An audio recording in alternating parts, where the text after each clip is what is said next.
Мен Арипаева Кәмшат Жем 809 тобының 3-ші курс студентімін. Бүгінгі біздегі тақырып жүрек аускультациясы. Жүрек аускультациясы арқылы жүректің ритмін, тондарын, жиырылу, оның құрылымын анықтауымызға болады. Ол үшін біз бөлменің тыныштығына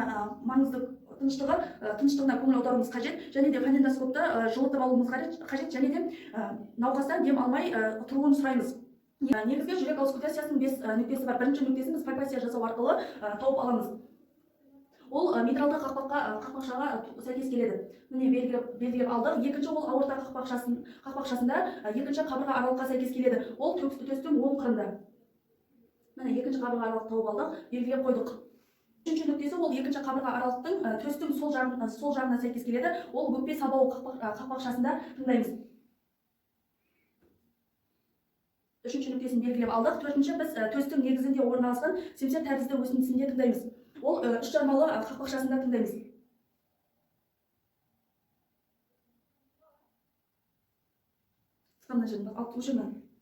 Үшінші нүктесі бізде екінші қабырға аралықта төстің сол қырында орналасқан өкпе сабауының қақпақшасында тыңдаймыз.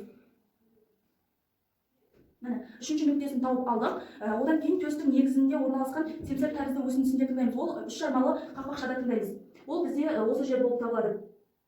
Одан кейін 5-ші Боткин Эрбан нүктесінде тыңдаймыз. Ол 3-ші қабырға аралықта төстің сол жақ қырында орналасқан.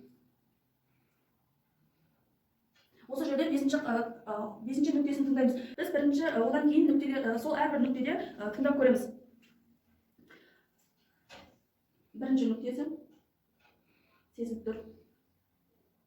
Екінші нүктесінде де сезіліп тұр. Үшінші нүктесінде сезіліп тұр. Төртінші нүктесі сезіліп тұр.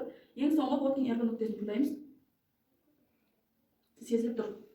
Кейін біз қорытынды береміз. Ол әр нүктеде 2 тон естіледі. Бірінші тон, екінші тоннан жақсырақ естіледі. Және де ол ритмі қалыпты, барлық ритмі дұрыс естіледі.